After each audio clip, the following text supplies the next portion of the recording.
நம்மள பல பேர் வந்து இந்த ஜூம் ஆப் அப்படிங்கிற ஆப் வந்து இப்போ பயன்படுத்திட்டு இருக்கோம். இந்த ஆப் எதுக்குன்னு கேட்டிங்கன்னா, வீடியோ கான்ஃபரன்சிங், கிளாஸ் கண்டக்ட் பண்ணுறதா இருக்கட்டும், வெபினார்ஸ் கண்டக்ட் பண்ணுறதா இருக்கட்டும், இது மாதிரியான பல வேறையான விஷயங்களுக்கு வந்து இந்த ஜூம் ஆப் வந்து இப்போ பயன்படுத்திட்டு இருக்காங்க. இருந்தாலும் வந்து ஜூம் ஆப்பில் வந்து நிறைய செக்யூரிட்டி இஷ்யூஸ் இருக்கிற மாதிரி சொல்கிறாங்க. அதாவது நம்ம டேட்டா எல்லாமே சைனாவுக்கு டைரெக்டாக போகுது, அது மாதிரியான பிரச்சனைகள் இருக்குது அப்படிங்கிற மாதிரி சொல்கிறாங்க. ஸோ இந்த பதிவில் வந்து நம்ம வந்து ஜூம் ஆப்பை எப்படி பாதுகாப்பாக பயன்படுத்துறது அப்படிங்கிறத பார்க்க போகிறோம். ஸோ அது மட்டும் இல்லாமல் 1-2 டிப்ஸ் வந்து அடிஷனலாக சொல்கிறேன். பொதுவாக ஜூம் ஆப் வந்து யூஎஸ் பேஸ்ட் கம்பெனியாக இருந்தாலும் கூட அந்த ஓனருக்கு வந்து சொந்த நாடு வந்து சைனா, அது பிறந்த ஊர் வந்து சைனா அப்படின்னு சொல்லப்படுது. ஸோ அதனால் வந்து அவரோட சர்வர்ஸ் எல்லாமே 1-2 சர்வர் வந்து அங்கே இருக்கிற மாதிரி சொல்லியிருக்காங்க. ஸோ அதனால் வந்து டேரெக்டாக வந்து ஜூம் ஆப்பில் உள்ள டேட்டா எல்லாமே வந்து சைனாவுக்கு போயிட்டு தான் அதுக்கப்புறம் திருப்பி வந்து வருதுங்கிற மாதிரி சொல்லியிருக்காங்க. ஆனால் சைனாவில் ஒரு கவர்மெண்ட்டில் வந்து ஒரு ரூல் இருக்குது. என்னென்னு கேட்டிங்கன்னா, சைனாவில் உள்ள ஏதாவது சர்வர் ஆக்சஸ் பண்ணணும்னு நினச்சாங்கன்னா சைனீஸ் கவர்மெண்ட் வந்து சர்வரில் உள்ள டேட்டா அது மட்டும் இல்லாமல் எல்லா விதமான டேட்டா வந்து ரீட் பண்ணலாம் அப்படிங்கிறது தான் வந்து முக்கியமான பிரச்சனையே.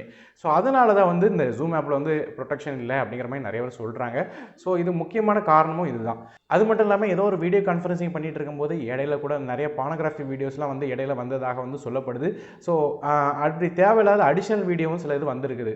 ஸோ அப்படி இருக்கிற பட்சத்தில் வந்து எப்படி இந்த ஜூம் ஆப் வந்து பாதுகாப்பாக பயன்படுத்துறது அப்படிங்கிறது தான் பார்க்க போகிறோம். அதனால் வந்து ஜூம் ஆப் அப்படின்னு கிடையாது, எந்த ஒரு வீடியோ கான்ஃபரன்சிங் ஆப் நீங்கள் பயன்படுத்தினாலும் சரி, உங்களோட பர்சனல் டீடைல்ஸ், அதாவது பேங்கிங் டீடைல்ஸ், அது மட்டும் இல்லாமல் எக்கனாமிக் சம்மந்தப்பட்ட டீடைல்ஸ் எல்லாத்தையும் வந்து ஷேர் பண்ணுறது கொஞ்சம் தவிர்க்கிறது நல்லது. சரி, ஜூம் ஆப் வந்து நான் வெறும் டுட்டோரியலுக்கு அது மட்டும் இல்லாமல் கிளாஸ் எடுக்கிறதுக்கு மட்டும் தான் பயன்படுத்த போகிறேன். ஸோ இது வந்து என்னோட டேட்டா பாதிக்குமா அப்படின்னு கேட்டிங்கன்னா, எந்த விதத்திலையும் பாதிக்க போகிறதில்லை. அதனால் வந்து ஜூம் ஆப் வந்து செக்யூரிட்டி ரொம்ப இஷ்யூ இருக்குது அப்படின்னு வந்து நம்ம நினைக்க முடியாது. ஏன் அப்படின்னு கேட்டிங்கன்னா, ஏதாவது ஒரு செக்யூரிட்டி இஷ்யூ வந்து ஒரு பர்டிகுலர் ஆப் வந்து பண்ணாங்கன்னா கூகுள் ப்ளே ஸ்டோரில் இந்த அப்ளிகேஷன் இருக்காது. ஆனால் இந்நாள் வரையும் வந்து ஜூம் ஆப் வந்து ப்ளே ஸ்டோரில் இருக்குது. அதனால் வந்து ஜூம் ஆப் வந்து கொஞ்சம் ஓரளவு ஓகே தான். காரணம் என்னென்னு கேட்டிங்கன்னா, ஒவ்வொரு டைமும் நீங்கள் ப்ளே ஸ்டோரில் வந்து ஏதோ ஒரு ஆப் டவுன்லோட் பண்ணி இன்ஸ்டால் பண்ணிங்கன்னா, இன்ஸ்டால் பண்ண முடிவில் வந்து ஒரு ஸ்கேனிங் நடக்கும். நீங்கள் பார்த்துருப்பீங்க, அதை கூகுள் ப்ளே ப்ரொடெக்ட் அப்படிங்கிற ஒரு ஸ்கேன் நடக்கும். இந்த ஸ்கேன் என்னென்னு கேட்டிங்கன்னா, அந்த ஆப்பில் ஏதாவது மால்வேர் இருக்கா, செக்யூரிட்டி இஷ்யூ இருக்கா, அது மாதிரி நிறைய பிரச்சனைகள் இருக்குது அப்படிங்கிறது எல்லாத்தையும் வந்து ஸ்கேன் பண்ணுவாங்க. ஸோ அந்த வரிசையில் வந்து இந்த ஆப் வந்து அந்தளவுக்கு ஒரு பிரச்சனை இல்லாத காரணத்தினால தான் இந்நாள் வரையும் ப்ளே ஸ்டோரில் இருக்குது. ஸோ அதனால் வந்து நம்ம நினைக்கிற அளவுக்கு ரொம்ப கிரிட்டிக்கல் இல்லை. பொதுவாக ஜூம் ஆப் வந்து கிளாஸஸ் ஆர்கனைஸ் பண்ணுறவங்க அல்லது வெபினார்ஸ் ஆர்கனைஸ் பண்ணுறவங்க அவங்களோட பிபிடி ப்ரெசன்டேஷன் எல்லாம் காட்டுறதுக்கு வந்து லேப்டாப் அல்லது பிசி தான் யூஸ் பண்ணுவாங்க. காரணம் அதில் தான் வந்து பவர் பாயிண்ட் ஓப்பன் ஆகும் ஈஸியாக. அது மட்டும் இல்லாமல் டெமோஸ் எது காட்டுறதுனால ஸ்க்ரீன் ஷேர் பண்ணுறதுக்கு ஈஸியாக இருக்கும். 1-2 வெபினார்ஸ் வேணால் ஸ்மார்ட் ஃபோனில் பண்ண முடியுமே தவிர மற்றது எல்லாமே வந்து பிசியில் பண்ணுறது பெஸ்ட்டாக இருக்கும். காரணம் பிசியில் வந்து நிறைய சாஃப்ட்வேர் வந்து லோட் பண்ணி காட்டலாம், டெமோ காட்டலாம். ஆனால் வந்து ஸ்மார்ட் ஃபோனில் அந்த அளவுக்கு காட்ட முடியாது. அதனால் வந்து மோஸ்ட்லி வந்து மீட்டிங் கண்டக்ட் பண்ணுறவங்க வந்து லேப்டாப் தான் யூஸ் பண்ணுவாங்க. அதே மாதிரி மீட்டிங்கில் ஜாயின் பண்ணுறவங்க வந்து ஸ்மார்ட் ஃபோன் பயன்படுத்துவாங்க. ஸோ அந்த வரிசையில் வந்து மீட்டிங் ஆர்கனைஸ் பண்ணணும் அப்படின்னு நினச்சிங்கன்னா, அதாவது மீட்டிங் ஆர்கனைஸ் பண்ணுறவங்க தான் அந்த செட்டிங்கை மாற்றி அமைக்க முடியும். ஸோ அந்த வரிசையில் மீட்டிங் ஆர்கனைஸ் பண்ணுறவங்களுக்காக 8 டிஃப்ரெண்ட்டான செக்யூரிட்டி டிப்ஸ் பார்க்கலாம். ஸோ இந்த 8 டிப்ஸ் நீங்கள் கண்டிப்பாக பண்ணியாகணும். பண்ணிங்கன்னா செக்யூரிட்டி கொஞ்சம் அதிகமாக இருக்கும். ஸோ அப்படி என்னென்ன டிப்ஸ் அப்படின்னு பார்க்கும்போது மொதல் டிப்ஸ் வந்து, ஸோ இதில் மொதல் டிப் என்னன்னு கேட்டிங்கன்னா வந்து ஸ்க்ரீன் ஷேரிங் அப்படிங்கிற ஆப்ஷன் நம்ம எல்லாருக்குமே இருக்கும். அது நம்ம எல்லாருக்குமே தெரிஞ்ச ஒன்று. இதன் மூலமாக ப்ரெசன்டேஷன், பிபிடி மாதிரியான விஷயங்களை வந்து பிசியில் ஓப்பன் பண்ணி மற்றவங்களுக்கு வந்து ஷேர் பண்ணி காட்டலாம். அதாவது ஸ்க்ரீன் ஷேர் யாரெல்லாம் பண்ணலாம் அப்படிங்கிற ஒரு ஆப்ஷன் இருக்கும். இதில் வந்து ஹோஸ்ட், அதாவது யார் மீட்டிங் கண்டக்ட் பண்ணுறாங்களோ அவங்க மட்டும் பண்ணலாம். இல்லைனா ஆல் பார்ட்டிசிபென்ட்ஸ் அப்படிங்கிற ஆப்ஷன் இருக்கும். ஒருவேளை நீங்கள் தெரியாதனமா ஆல் பார்ட்டிசிபென்ட்ஸ் கொடுத்தீங்கன்னா யாருனாலும் அவங்களோட ஸ்க்ரீனை பிசியோட ஸ்க்ரீனை வந்து காட்டலாம். ஸோ அதனால் வந்து மீட்டிங்க்கு இடையில வந்து வேறு ஏதாவது தேவையில்லாத விஷயத்தை காட்டுறதுக்கான வாய்ப்புகள் இருக்குது. அதனால் வந்து நீங்கள் ஹோஸ்ட் ஒன்லி அப்படிங்கிற ஒரு ஆப்ஷன் மட்டும் சூஸ் பண்ணிக்கோங்க. ஸோ இது மூலமாக நீங்கள் மட்டும் தான், அதாவது மீட்டிங் ஆர்கனைஸ் பண்ணுறவங்க மட்டும் ஸ்க்ரீன் ஷேர் பண்ண முடியும். அது மட்டும் இல்லாமல் ரெண்டாவது இன்னொரு ஆப்ஷன் இருக்கும், disable screen sharing for users அப்படிங்கிற ஒரு ஆப்ஷன் இருக்கும். இந்த ஆப்ஷனை எனேபிள் பண்ணணும். ஏன் அப்படின்னு கேட்டிங்கன்னா, இதன் மூலமாக மற்ற யூசர்ஸ் வந்து அவங்களோட ஸ்க்ரீனை எந்த வகையிலையும் வந்து உங்களுக்கு ஷேர் பண்ண முடியாது மீட்டிங் இடையில. ரெண்டாவது முக்கியமான விஷயம் என்னன்னு கேட்டிங்கன்னா, நீங்கள் வந்து ஜூமில் வந்து அக்கௌண்ட் கிரியேட் பண்ணும்போது பிஎம்ஐ அப்படிங்கிற ஒரு ஐடி வந்து உங்களுக்கு கிரியேட் ஆகும். அதாவது ஒரு நம்பர் மாதிரி கொடுத்துருவாங்க. இந்த நம்பர் வந்து உங்கள் பர்சனல் ப்ரொஃபைலோட யூசர் நேம் மாதிரி. அதாவது யார் நினைச்சாலும் இந்த யூசர் ஐடி மூலமாக உங்கள் மீட்டிங்கில் வந்து ஜாயின் பண்ணிக்கிட முடியும். ஸோ அந்த ஆப்ஷனை டிசேபிள் பண்ணணும். அதாவது ஒவ்வொரு டைமும் புதுசாக ஐடி வந்து நீங்கள் கிரியேட் பண்ணி ஜாயின் பண்ணுற மாதிரி வச்சுக்கணும். அதுக்காக என்னதான் உங்கள் பர்சனல் ஐடி உங்கள் சைடில் இருந்தாலும் வந்து நீங்கள் வந்து ரேண்டமைஸாக வந்து மற்ற ஐடியை ஷேர் பண்ணி அதில் வந்து பாஸ்வேர்டு போட்டு அதை வந்து ஒவ்வொரு மீட்டிங்கும் வந்து ஷேர் பண்ணுங்கள். ஸோ என்னதான் நீங்கள் ஒரு 5 நாள் 6 நாள் கான்ஃபரன்ஸோ இல்லைனா வெபினார்ஸோ தொடர்ந்து 6 நாள் நடத்தினாலும் தனித்தனி ஐடி, தனித்தனி யூசர் நேம், பாஸ்வேர்டில் போங்க. ஸோ அப்போ தான் வந்து மற்ற யூசர்ஸ் வந்து உங்களோட ஐடி எதுங்கிறத கண்டுபிடிச்சி வர முடியாது. ஏன்னா வந்து இப்போ எனக்கு வந்து உங்கள் ஐடி கிடைக்குது, அது மட்டும் இல்லாமல் உங்கள் பாஸ்வேர்டு கிடைக்குதுன்னு வச்சுக்கிடுவோம். அடுத்த நாளும் அதே யூசர் ஐடி பாஸ்வேர்டு நீங்கள் ஷேர் பண்ணுறீங்கன்னு நினச்சிங்கன்னா நான் வேறு யாருக்காவது ஷேர் பண்ணியிருக்கிற வாய்ப்பு இருக்குது உங்கள் ஐடியை. அதனால் தேவையில்லாமல் மற்ற யாராவது அந்த மீட்டிங்கில் வந்து பங்கேற்கிறதுக்கு வாய்ப்பு இருக்குது. அதனால் வந்து இந்த பர்சனல் ஐடியை வந்து ரேண்டமைஸ் பண்ணுறது நல்லது. மூணாவது டிப் என்னன்னு கேட்டிங்கன்னா, நீங்கள் வந்து வீடியோ கான்ஃபரன்ஸிங் ஆரம்பித்த உடனே வந்து ரைட் சைடில் வந்து ஒரு 3 டாட் ஒன்று இருக்கும். இந்த டாட்டை வந்து நீங்கள் ப்ரெஸ் பண்ணிட்டீங்கன்னா மீட்டிங் செட்டிங்ஸ் அப்படிங்கிற ஒரு ஆப்ஷன் இருக்கும். இந்த செட்டிங்ஸ்குள்ளே போய்க்கோங்க. இந்த ஆப்ஷனுக்குள்ள வெயிட்டிங் ரூம் அப்படிங்கிற ஒரு ஆப்ஷன் இருக்கும். இதை எனேபிள் பண்ணிருங்க. இந்த வெயிட்டிங் ரூம் அப்படிங்கிறது என்ன அப்படின்னு கேட்டீங்கன்னா, என்னதான் நீங்க யூசர் ஐடி பாஸ்வேர்டு வந்து உங்க யூசர்ஸ்க்கு கொடுத்து மீட்டிங்கை ஜாயின் பண்ண சொல்லியிருந்தாலும் அவங்க வந்து ஜாயின் பண்ணிடுவாங்க. ஆனால் மெயின் மீட்டிங் வர முடியாது. அதுக்கு பதிலாக வெயிட்டிங் ரூம் அப்படிங்கிற ஒரு பார்ட்டிசிபென்ட் கார்னரில் வெயிட் பண்ணுவாங்க.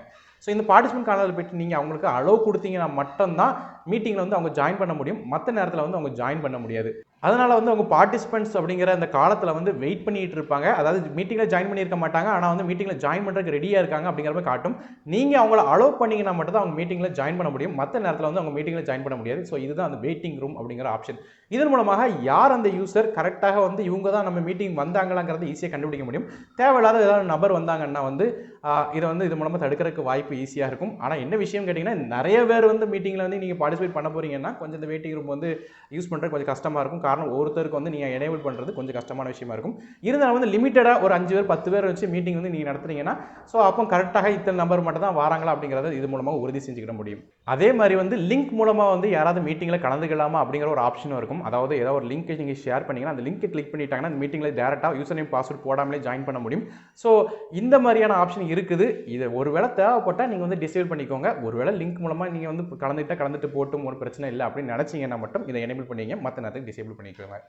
4வது டிப்ஸ் என்னன்னு கேட்டிங்கன்னா, உங்கள் கம்ப்யூட்டரோட ஆடியோ செட்டிங். இந்த ஆடியோ செட்டிங் என்ன அப்படின்னு பார்க்கும்போது கம்ப்யூட்டரில் உள்ள ஆடியோ மட்டும் ஷேர் பண்ணணுமா, இல்லைனா வந்து கம்ப்யூட்டர் ப்ளஸ் டெலிஃபோனா, இல்லை டெலிஃபோன் ஆடியோ மட்டும் ஷேர் பண்ணணுமா, 3 ஆப்ஷன் இருக்கும். இந்த 3 ஆப்ஷனில் ஒருவேளை நீங்கள் டெலிஃபோன் லைனை வந்து ஷேர் பண்ணிங்கன்னா ஒருவேளை ஏதாவது உங்களுக்கு இடையில கால்ஸ் வரலாம். ஸோ அந்த டைமில் வந்து இந்த கால்ஸும் சேர்த்து ரெக்கார்ட் ஆகிறதுக்கு வாய்ப்பு இருக்குது. அதனால் வந்து பொதுவாக எப்போவுமே நம்ம வந்து கம்ப்யூட்டர் ஒன்லி அப்படிங்கிற ஆப்ஷன் சூஸ் பண்ணிட்டீங்கன்னா பவர் பாயிண்ட் ப்ரெசன்டேஷன் அதுக்குள்ள ஒரு சவுண்ட்ஸ் அது மட்டும் இல்லாமல் வீடியோஸ் ப்ளே பண்ணிங்கன்னா அந்த வீடியோக்குள்ள மட்டும் சவுண்ட்ஸ் மட்டும் தான் வரும். ஸோ இதனால் வந்து மற்ற சவுண்ட்ஸ் வந்து உங்களுக்கு கேட்காது. ஸோ இது ஒரு ஆப்ஷன்.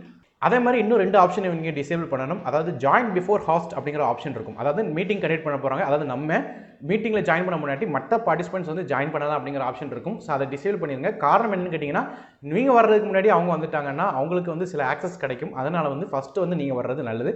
ஸோ அதனால் வந்து ஜாயின் பிஃபோர் ஹாஸ்ட் அப்படிங்கிற ஆப்ஷன் வந்து டிசேபிள் பண்ணணும். அதுமாதிரி 2வது வந்து நீங்கள் டிசேபிள் பண்ண வேண்டிய செட்டிங்ஸ் என்னன்னு கேட்டிங்கன்னா, இந்த பர்சனல் மீட்டிங் ஐடி அப்படிங்கிற செட்டிங்ஸ் வந்து மொதல் டிப்பில் சொல்லியிருந்தேன். இந்த செட்டிங்ஸ் வந்து ரேண்டமாக வந்து நம்ம கிரியேட் பண்ண சொல்லியிருந்தோம். அதனால் use personal meeting ID for joining அப்படிங்கிற ஒரு ஆப்ஷன் இருக்கும். இந்த ஆப்ஷனை நீங்கள் டிசேபிள் பண்ணிடுங்க. ஸோ இதன் மூலமாக உங்கள் பர்சனல் ஐடி வந்து யாருக்காவது ஒரு நபருக்கு தெரிஞ்சால் கூட அவங்க வந்து மீட்டிங்கில் ஜாயின் பண்ண முடியாது. ஒருவேளை ஸ்மார்ட் ஃபோனில் இந்த ஆப்ஷன் எங்கே இருக்குது அப்படின்னு கேட்டிங்கன்னா, மீட்டிங் ஜாயின் பண்ணுறது அதாவது மீட்டிங் கிரியேட் பண்ணுறதுக்கு முன்னாடியே வந்து இந்த பிஎம்ஏ ஷேர் பண்ணணுமா கேட்கும். ஸோ அதை டிசேபிள் கொடுத்துருங்க. 5வது டிப்ஸ் என்னன்னு கேட்டிங்கன்னா, இந்த ஒயிட் போர்டு அப்படிங்கிற ஆப்ஷன் இருக்கும். ஸோ இது தேவைப்பட்டால் எனேபிள் பண்ணிக்கோங்க, டிசேபிள் பண்ணிக்கோங்க. ஆனால் அடுத்த வரப்போகிற 2 டிப் வந்து கண்டிப்பாக டிசேபிள் பண்ணியிருக்கணும். இல்லை டிசேபிள் பண்ண வேண்டிய மொதல் பாயிண்ட் என்ன கேட்டிங்கன்னா, allow removed participants to rejoin அப்படிங்கிற ஆப்ஷன் இருக்கும். அதாவது மீட்டிங்கில் யாராவது உங்களுக்கு இடையில வந்து பிரச்சனை பண்ணுறாங்க, இல்லை தேவையில்லாமல் ஷேர் பண்ணிட்டு இருக்காங்க, அதாவது மீட்டிங் விட்டு வெளியே தள்ளிடுவீங்க. அவங்க வந்து அடுத்த மீட்டிங்கில் ஜாயின் பண்ணுற மாதிரி வந்து இந்த ஆப்ஷன் வந்து அமையும் ஒருவேளை எனேபிளாக இருந்துச்சுன்னா. ஸோ திருப்பி வந்து தொந்தரவு பண்ணுறதுக்கான வாய்ப்புகள் இருக்குது. அதனால் இதை டிசேபிள் பண்ணிக்கிறது நல்லது. அதுமாதிரி 2வது ஆப்ஷனையும் நீங்கள் டிசேபிள் பண்ணணும். அதாவது அலோ பார்ட்டிசிபென்ட்ஸ் டு ரீநேம் அப்படிங்கிற ஆப்ஷன் இருக்கும். ஒருவேளை நீங்கள் வந்து ஏதாவது ஒரு பார்ட்டிசிபெண்ட்டை வெளியே தள்ளிட்டீங்கனாலும் அவங்க வந்து திருப்பி ரீநேம் அவங்க ப்ரொஃபைலில் பண்ணிவிட்டு திருப்பி வேறு நேமில் வந்து ஜாயின் பண்ணுறதுக்கான வாய்ப்புகளும் இருக்குது. அதனால் வந்து இந்த 2வது உள்ள ஆப்ஷனை வந்து டிசேபிள் பண்ணிடுங்க. அது மூலமாக வந்து அவங்க என்ன தான் ரீநேம் பண்ணாலும் திருப்பி உங்கள் மீட்டிங்குள்ளே வர முடியாது. 6வது முக்கியமான ஆப்ஷன் என்ன கேட்டிங்கன்னா, ஃபைல் ஷேரிங் அப்படிங்கிற ஆப்ஷன் இருக்கும். இந்த ஃபைல் ஷேரிங் வந்து டிசேபிள் பண்ணிடுங்க. அதாவது நீங்கள் ஏதாவது ஃபைல் ஷேரிங் வந்து யாருக்கும் பண்ணலை, ஜஸ்ட் வீடியோ கான்ஃபரன்சிங் மூலம் டெமோ தான் காட்ட போகிறேன் அப்படின்னு நினச்சிங்கன்னா டிசேபிள் பண்ணுறது நல்லது. காரணம் வந்து ஃபைல் ஷேரிங் அப்படின்னு எனேபிள் பண்ணியிருந்தீங்கன்னா நீங்கள் ஏதாவது ஃபைல் ஷேர் பண்ணலாம், அவங்களும் உங்களுக்கு ஃபைல் ஷேர் பண்ணுற மாதிரி ஆப்ஷன் வரும். ஸோ அது ஏதாவது ஒரு ரேன்சம் வேறோ ஏதாவது ஒரு பிரச்சனையை வந்து ஷேர் பண்ணுறதுக்கு வாய்ப்பு இருக்குது. செக்யூரிட்டி இஷ்யூ வரலாம் ஒரு வேளை. அதனால் வந்து எப்போவுமே வந்து நீங்கள் வந்து இந்த ஃபைல் ஷேரிங்கிற ஆப்ஷன் வந்து டிசேபிள் பண்ணிச்சுக்கோங்க தேவையில்லாத பட்சத்தில். அதே மாதிரி சேட்டிங்கை கூட நீங்கள் வந்து தேவையில்லாம் டிசேபிள் பண்ணலாம். ஏன்னா சேட்டிங்கில் கூட ஃபைல் ட்ரான்ஸ்ஃபர் பண்ணலாம் அப்படிங்கிறது குறிப்பிடத்தக்கது. ஸோ தேவையில்லைன்னா சேட்டிங் கூட நீங்கள் டிசேபிள் பண்ணிக்கிறது நல்லது. ஏன்னா உங்கள் செஷன் இங்கே போயிட்டுருக்கும், மற்றவங்க வந்து தனியாக வந்து தேவையில்லாமல் சேட்டிங் பண்ணிகிட்டு இருக்கலாம். ஸோ ஏதாவது கொரிஸ் கேட்குற டைம் அல்லது ஏதாவது கொஸ்டின் கேட்குற டைம் இருந்தால் மட்டும் வந்து அவங்கள வந்து சேட் பண்ண சொல்லுங்கள். மற்ற நேரங்களில் சேட்டிங் பண்ண தேவையில்லை. 7வது முக்கியமான ஆப்ஷன் என்னன்னு கேட்டிங்கன்னா, இந்த ஆப்ஷன் நீங்கள் எனேபிள் பண்ணணும். என்ன ஆப்ஷன் கேட்டிங்கன்னா, லாக் ஜூம் மீட்டிங் அப்படிங்கிற ஆப்ஷன் இருக்கும். இந்த ஆப்ஷன் நீங்கள் எனேபிள் பண்ணிக்கணும். ஸ்மார்ட் ஃபோனில் வந்து மீட்டிங் ஆரம்பிச்சதுக்கப்புறம் வந்து இந்த மீட்டிங் செட்டிங்குள்ளே இந்த ஆப்ஷன் இருக்கும்.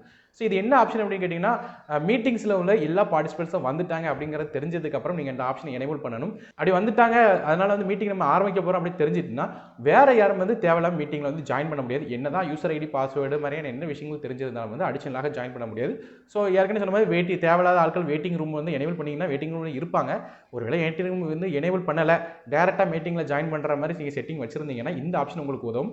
அதே மாதிரி வந்து அந்த ஜூம் மீட்டிங் நடந்துச்சுன்னா அந்த மீட்டிங்கில் வந்து ஸ்க்ரீன் ரெக்கார்டிங் பண்ணுற ஆப்ஷனை டிசேபிள் பண்ணிடுங்க. ஸோ அப்படி பண்ணால் தான் வந்து மற்றவங்க வந்து அந்த ஆப்ஷனை வந்து ஸ்க்ரீன் ரெக்கார்டிங் பண்ணி வேறு யாருக்கா லீக் பண்ணாமல் இருப்பாங்க.